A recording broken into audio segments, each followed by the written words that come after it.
Wet in dish soup. I don't know what that means. You're with Julian on the Brown Note and a review of Let Him Go, possibly an entire new genre of filmmaking. It's called a neo-western. Thomas Bezucha hasn't made any films so far that I've become aware of. He's a screenwriter and director from America. But this one is definitely putting him on the map. It was released this week, 2 or 3 weeks ago in the cinema, I think in Australia as well. And it has a very, very appealing central to cast members. So it's from a book, and I guess it could be analogous to my previous Beverly's Hillbillies. I keep wanting to call Hillbilly Elegy to Beverly Hillbillies. Oh dear. It's another white trash in inverted commas. It's another white poverty film and story about poor folk in in this case it's in Montana and Ohio. So we either get the sort of Ozark thing or the Appalachian thing or something that shows, the big wide open spaces, the hollers where they live in. It seems to be a very big cinematic movement at the moment. This doesn't try and be a worthy film at all, to its massive credit. And it does actually show a much more evocative recreation of that world than Hillbilly Elegy. And it's also a much better film than The Devil All the Time.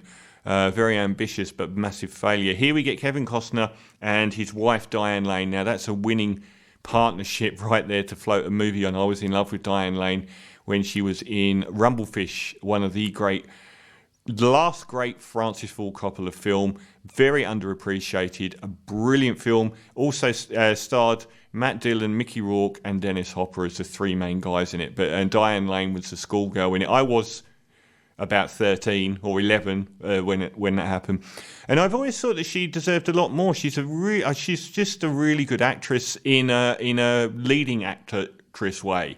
She can helm films, and I think she's sort of capable of generating a great deal of sympathy. Kevin Costner, I thought, was a rubbish actor back in the 90s. I hated Dances with Wolves and Robin Hood. I always thought he was useless, but the older he's got a lot better, and he's given a number of very interesting performances in recent years, not always in great films. But he's, like many, he's achieved that gravity with age, where he's now a very, very acceptable leading man and a good actor. And having those both in their later years as the lead couple is the winning part of this film, as they're both excellent and they both have you on side without trying to.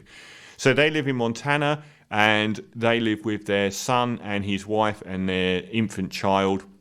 Their son is killed trying to break in a new horse. He's bucked by the horse, leaving the family distraught. And the young wife then goes on to marry a member of the Wee Boy family a few years later. Now, Diane Lane sees this Wee Boy character. Neither of the Costner character or Lane character trust him. There seems to be a dodgy marriage in the first place, with the young wife just basically wanting a husband. This is set in the 1960s, so in an era where these kind of things matter a lot more than they would today. And one day, after she witnesses the husband bashing the wife, not very much, it must be said, and I'm not belittling it, but given what's coming, the family up and flee and disappear. And it's Kevin Costner and Diane Lane find out that he's part of this Wee Boy clan, a very notorious family from Ohio, called a clan, all alarm signals from that word. And they basically are run by this matriarch called Blanche. They're up to their neck in criminality, and they mistreat women and wives. And Diane Lane convinces Kevin Costner to travel to Ohio in their pickup truck to get the son back. Something that Kevin Costner's character is understandably a bit reticent about, because she doesn't really have any good reasons. Diane Lane's character is shown to be an incredible bulldog. Like, she doesn't really have much to go on here for stealing a child from the mother. But he kind of goes along with it, and I'm glad they made this clear, because otherwise I would have just said this is so incredulous. Kevin Costner does at some point say, I just wanted her to come here to be able to say goodbye. because if that was genuinely their feeling, that they were both going there to steal this child and take him across interstate lines, I'm not sure that it would have had much credibility. It's a film with the skill of a mountain goat, traces a line between incredulous and just being credible. When they meet the family, Blanche, the matriarch, is a very abusive, controlling and strong woman.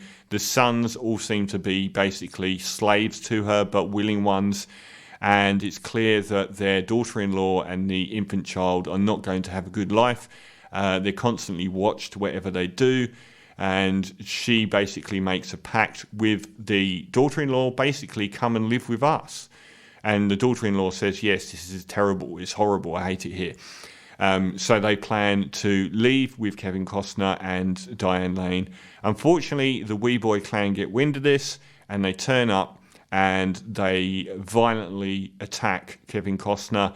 And basically, the police side with the Wee Boy clan, and they're told to get the hell out of Dodge. And that sets up a denouement where the Costner and Lane side of things are in a battle royale with the Wee Boy clan in this big old southern mansion in the middle of nowhere. Now, this is a good film. I said it's a new genre in filmmaking. It's kind of like, you got that Bridges of Maddison County sort of, older people romance films that they've had, the sort of drama rom-coms with older people in the roles. Diane Lane's already done rom-coms where she's been by far the best thing in it. And this time, instead of going down the romance route or going down the Steel Magnolias route or going down the Hillbilly Elegy, they've gone for a straight southern potboiler with tons of violence in its back half, with shootouts and stuff like that. So it's a Western in its second half. And I thought that was really clever because it's giving this older audience something that they probably aren't getting. It doesn't have to be trite or pat. It doesn't have to be over-emotional.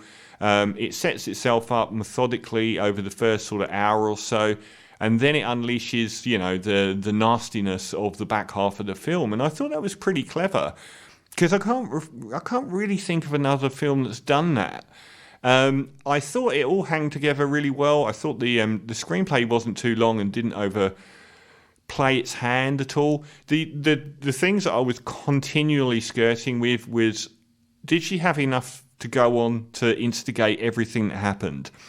And seeing the husband give his wife the back of his hand in the street, and the same to the child, and then they've moved away legally to live in a different place, I'm not sure you've got much of a leg to stand on.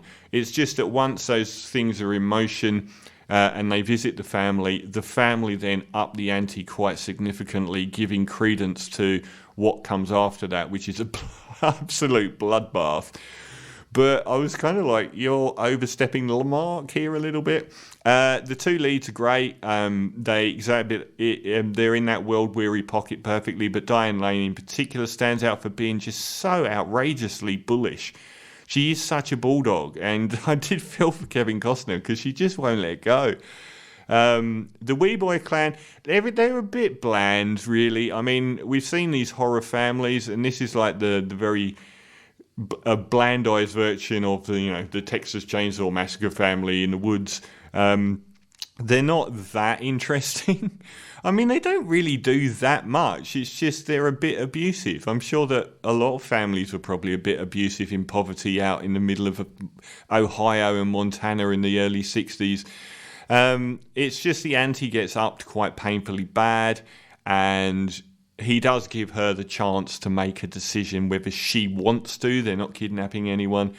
And then it dissolves into full-on violence. This is it's a really good film to watch and sit through because it doesn't overplay its emotional notes, but it gives you satisfaction within them.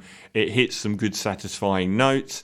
The criminal family aren't the worst I've seen. If you've seen Winter's Bone again, and you see those families that she encounters on her odyssey to try and find her father, they're nowhere near as scary as that. It's pretty lame, really. But it does amp it up a bit, and it doesn't stray too much into the incredulous, just sort of dip its toe in every now and again. I thought the denouement was quite satisfying. The involvement of an Indian or Native American who was a bit pat as well. I'm not sure where that came from or why that character existed, really. He didn't seem to have a part to play other than being there. I thought the leads were good, especially Diane Lane. She's really blossoming late in her career. Kevin Costner has a little bit more of a simplistic, stoic role, but she's really good as someone that's quite fierce. As is the lady that plays Blanche as well. They could have used the family a lot more and done a lot more with her. Leslie Manville, very famous actress. She's a matriarch, but I needed more from her character, not from her performance.